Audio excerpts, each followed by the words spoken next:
Yes, reka tubasuhuze mwese bakunzi ba TT Kamanzi official, mukomeze kugubwa neza aho buri wese aherereye. Turacyaganira kuri Pi Network, business ihambaye y'ikoranabuhanga rya blockchain technology nkuko babivuga. Ni ikoranabuhanga rihambaye, ariko Pi ikaba inafite n'ifaranga Pi coin ubona ariko minings. Uyu mwanya rero tugiye kugaruka kuki kuri mikoro turi kumwe cyangwa muri kumwe na TT Kamanzi. Uyu mwanya tugiye kugaruka kuri Pi Network, ku itangazo rya Core Team ryasohotse. Iri tangazo rigaruka ku bintu bibiri, ku mbabazi ndetse na zatanzwe kuri KYC ndetse na mainnet checklist. Nkuko bisanzwe rero ndashishikariza buri wese kuzinduka mining cyangwa se kumininga ku gihe. Nkanjye isaha yanjye ngiyi irageze 1:40.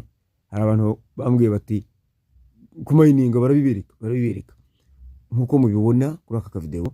Ugira icyo ugakandaho dore ni hano mura handitse ngo tap to mine. Iyo umaze gukandaho urabona ko bakuzanira indi tablo igaragaza mine. Kumininga rero iyo ukanzeho hari abakandaho bakababwira ngo dismiss, ugahitwanda kuri dismiss bikarangira, ariko kenshi ukandaho bakabwira ati mine. Hari rero umininga hagatazaho ibintu nk'ibi ngibi byo kwamamaza.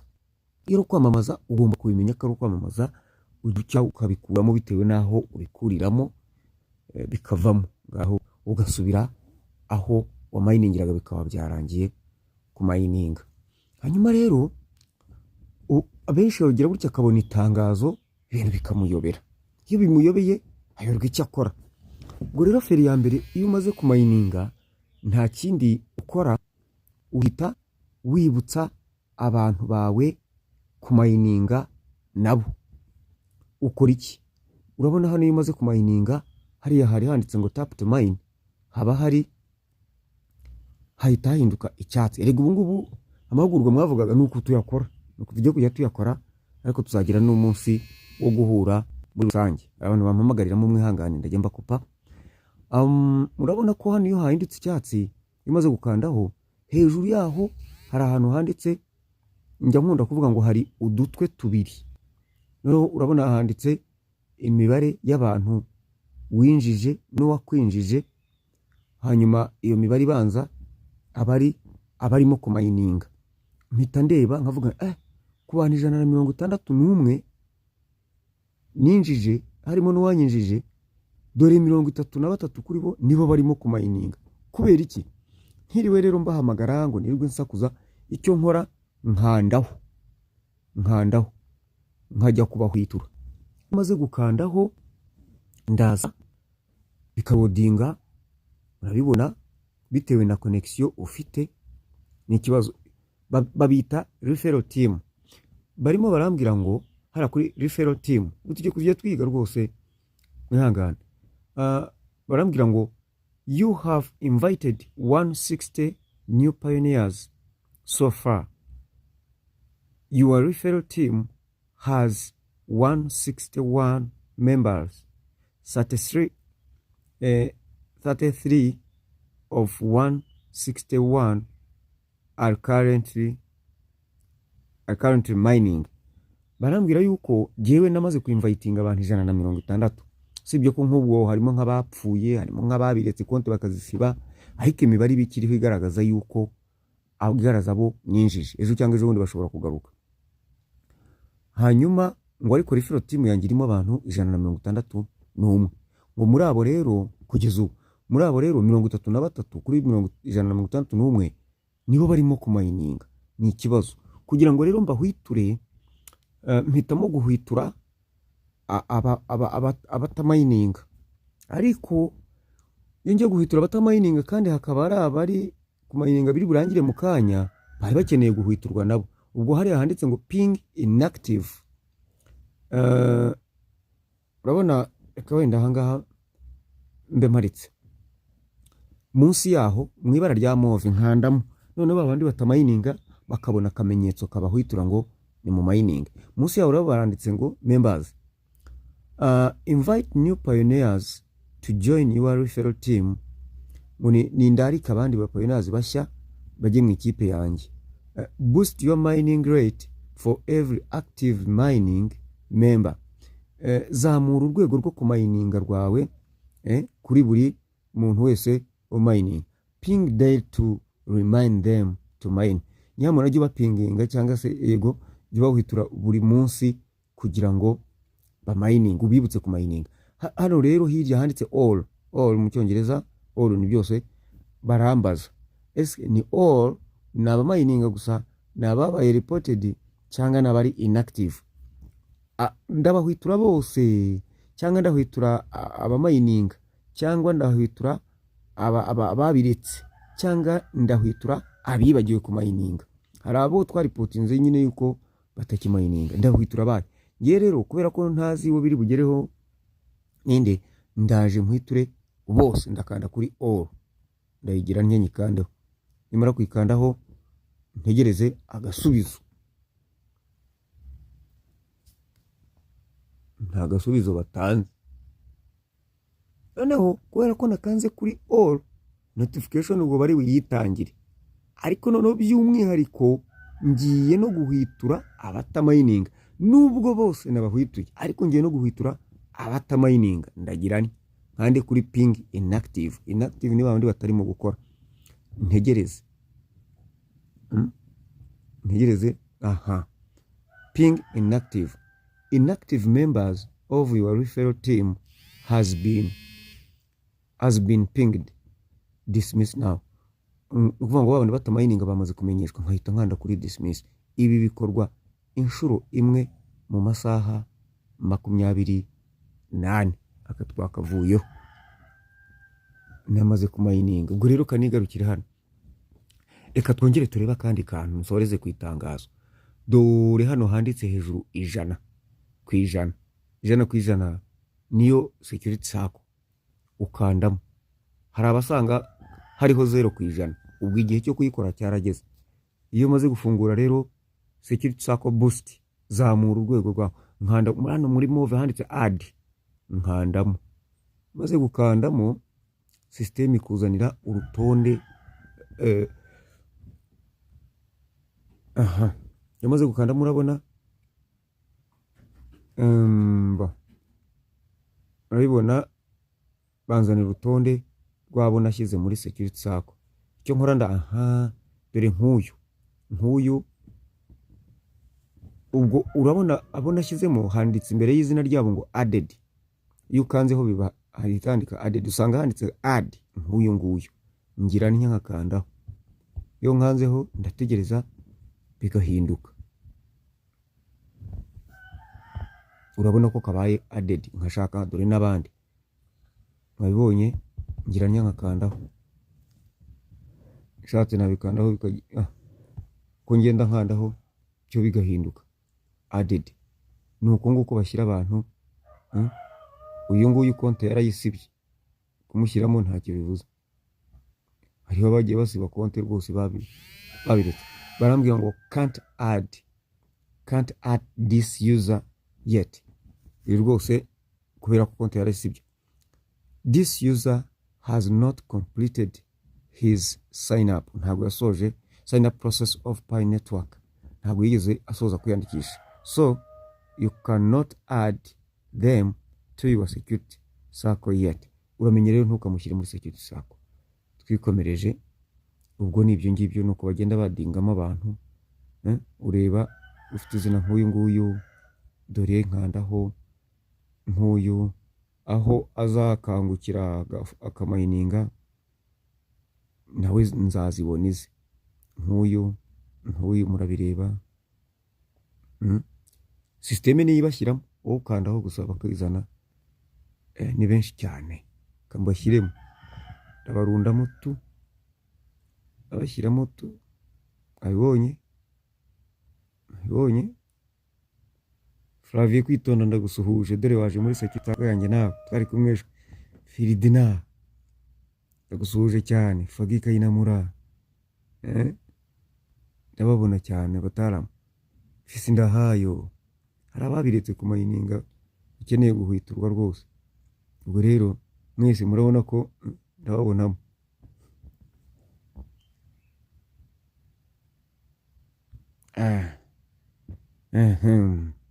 Nabo ngabo yampaye uyu munsi. Godfrey, you are welcome. Nawe nakubonye muri security sako yanjye. Ngwino nawe nzamurira urwego rwo kumayininga. Yes. Hari igihe connection iba nkeya, ko ari benshi ra.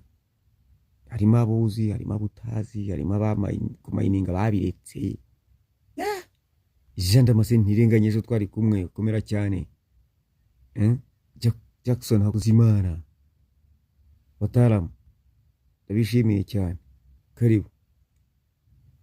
Harimo abantu babiretse kumayininga kera. Ni benshi cyane nuko nguko tugenda dushyiramo abantu. Haraho yiruka kera. Jean Paul rafashe biti kutamayininga. Mayininga sheja. Mayininga nyamu. Jean Paul ko mutakimayininga byagenze bite? Sesonga nto mayininga. Nizere ko murimo kunyo. Aje ndabaha audio ndabaha video mwese mureba. Abantu barabiretse neza. Mutaramu John Peter ndagusuje cyane ukunda kumwitura ati mayininga musaza. Niko yewe Joseph Muhire muhingo wanjye kutakimayininga bimeze bite? Dore nuko nguko bashyira muki muri Joseph twishime joye mayininga man mayininga wo gacwa. Kare mu benshi rwose batajya ukandaho gusa bikagenda byiyadingaho kubishyira muri security sako rwose. Muratekereza bizagenda biti? Bizagenda biti?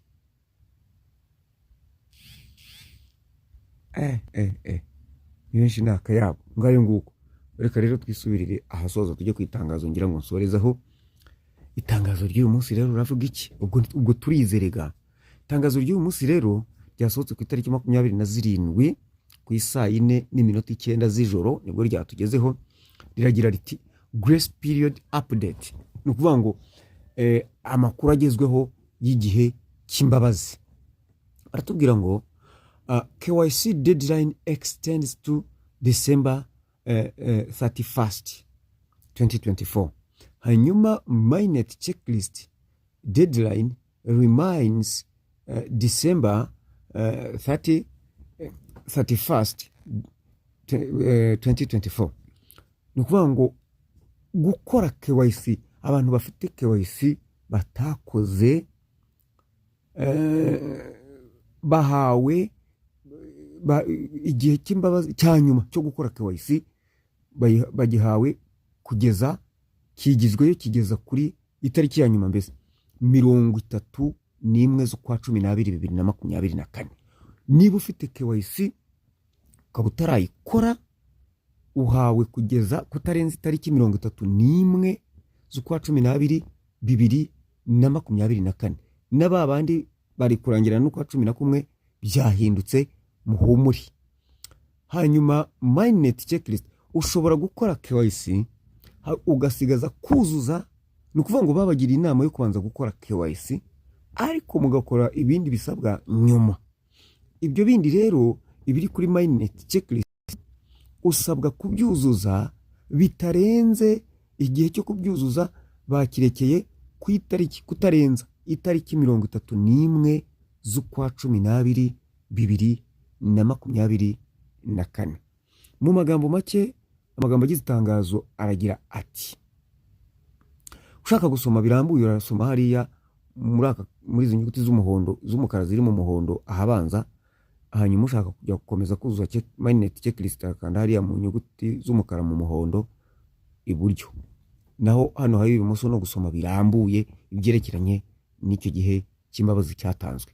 Ariko incamake y'itangazo yo iragira iti the first grace period deadline to submit the KYC application is now extended to December 31st, 2024, making it the same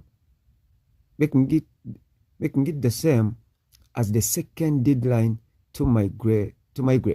Ni ukuvuga ngo ni bya ndani maze kubabwira, igihe cy'imbabazi cyo gukora KYC kigijweyo gishyirwa kuri 31 z'ukwa 12 2024, kimwe n'igihe cya kabiri bari batanze umurongo ntarengwa ubwo ku migrating paisa. Urumva iyo umaze kubikora paisa ziba migrated.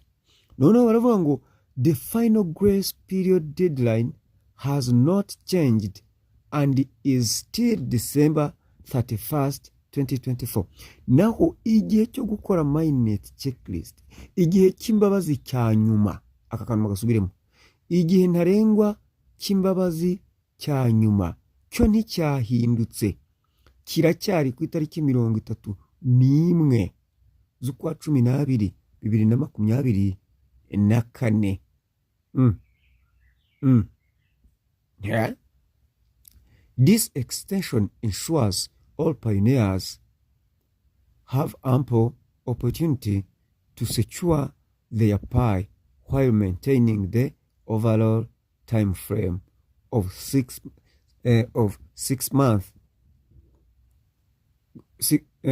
month grace period unchanged. Nukuvuga iki? Nukuvuga ngo iki gihe kigijweyo ku ba pioneers bose ni igihamya cy'amahirwe atanga umutekano cyangwa se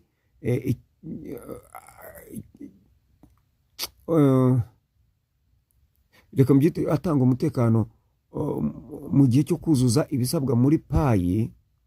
Ego cyatanzwe cy'amezi 6, cyahererwa mu kwa 7, kwa 8, kwa 9, kwa 10, kwa 11, kwa 12. Amezi 6 barera gusema ururimi biragora, sibyo? Izo mbabazi ntizahindutse, icyo gihe mbega kizo mbabazi ntabwo cyahindutse. Grace period unchangeable, 6 month grace period unchangeable, changed, ntabwo cyahindutse. Cyahindurwa ariko ntabwo cyahindutse. Unchangeable and unchanged ntabwo ari kimwe. Unchanged ntabwo cyahindutse, but unchangeable ni kidahinduka, ariko sibyo, ni unchanged, ntabwo cyahindutse cyo. Barakubwira rero ngo submit your KYC application and complete your mainnet checklist by December 31st, 2024 to avoid any forfeiture. Ni ukuvuga ngo uzuza KYC yawe na mainnet checklist bitarenze 31 z'ukwa 12 2024, wirinda kugwa mu gihano cyangwa se guterwa forfait. Ako forfait muziki ari cyo 0. Hanyuma rero take action now, don't wait. Nyamuna gira icyo ukora, wirindira. Murakoze cyane. Ndasoza menyesha abantu yuko tumeje gahunda yo kubafasha mu bijyanye no kuzuza KYC, gukora KYC no kuzuza mainnet checklist, muri make ikerekeranye na Pi network cyose. Mbibutsa ko kugira ngo ngufashe muri iyo service ushyura amafaranga 5,000 bitarenze ukwezi kwa 11 2024, nibwo nzajya nkukorera ibyo ushaka. Kandi mbibutse ko mbere yuko mfata telefone yawe mu ntoki urishyura, icyo tucyumvikaneho, tutaza kugira abo tujya impaka. Icya kabiri, guhera ku itariki ya mbere z'ukwezi kwa 12 kugira ngo ngukorere iyo service yose yerekeranye na Pi network, wishyura 10,000. Mbibutse ko ibi ni ibintu tugomba gukora nk'ubucuruzi, kugira ngo turabyinjiza mu bucuruzi, kugira ngo bisorere igihugu, bigirire igihugu akamaro, kandi bizakomeza igihe cyose tuzaba tugikora izo service. Turimo kubitegura kandi turaza kubategura n'amahugurwa arambuye kugira ngo buri wese yige kubyikorera, be gukomeza kumuramiza. N'umwana aronka akagira ubwo acuka, n'ufashwa agera igihe nawe ashobora kwifasha. Ngayo nguko nicyo turaza kubibatangariza. Aba kampani za gutegura ibingibi iza kumara, iraza kubafasha kubigisha, kubahugura, ugakoresha telefone. Ubundi ibi byakorewe kugira ngo telefone yawe ibirangize, nta n'ikindi. Ibirangize mu ntoki zawe, ni ugutwara isi mu ntoki, ni ugutwara imari yose.